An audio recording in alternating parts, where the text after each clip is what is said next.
আসসালামু আলাইকুম, আমার চ্যানেলে সবাইকে ওয়েলকাম জানাচ্ছি। আজকে আমি সেমাই দিয়ে মজাদার নাস্তা তৈরি করে দেখাবো। এইভাবে আপনারা বাচ্চাদের টিফিনেও তৈরি করে দিতে পারেন। যদি ভালো লেগে থাকে লাইক দিতে ভুলবেন না। তাহলে চলুন দেখে নিই।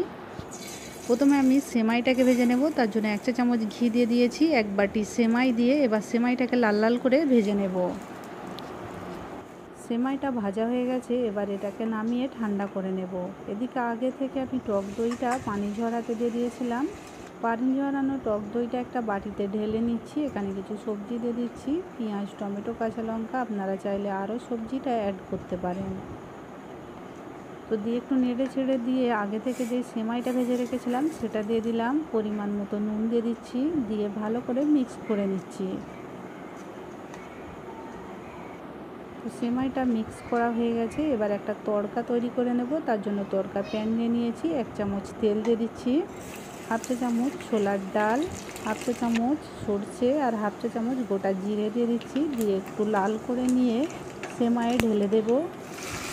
দিয়ে আর একটু নেড়ে চেড়ে ভালো করে মিক্স করে নেব। তো এটা সেদ্ধ করার জন্য আমি রাইস কুকার নিয়ে নিয়েছি। রাইস কুকারে পানি দিয়ে নিয়েছি। আপনারা চাইলে এটা হাঁড়িতেও সেদ্ধ করে নিতে পারেন। তো একটা জালি দিয়ে দিয়েছি, একটা বাটি নিয়েছি, বাটিতে একটু তেল মেখে নিয়েছি। এবার সেমাইটা বাটিতে ঢেলে নিচ্ছি, নিয়ে একটু ভালো করে চেপে দিয়েই হাত দিয়ে তুলে নিচ্ছি। একটা কাবাবের শেপ তৈরি হয়ে যাবে। এইভাবেই সবগুলোকে বানিয়ে নেব। এবার সেদ্ধ করে নেওয়ার জন্য রাইস কুকারে দিয়ে দিচ্ছি। তারপর ঢাকনা বন্ধ করে 10 মিনিট রেখে দেব সেদ্ধ হওয়ার জন্য। 10 মিনিট পরে ঢাকনাটা খুলে নিচ্ছি। সেমাইটা ভালো করে সেদ্ধ করা হয়ে গেছে। আমি একটা প্লেটে পরিবেশন করছি চাটনির সঙ্গে।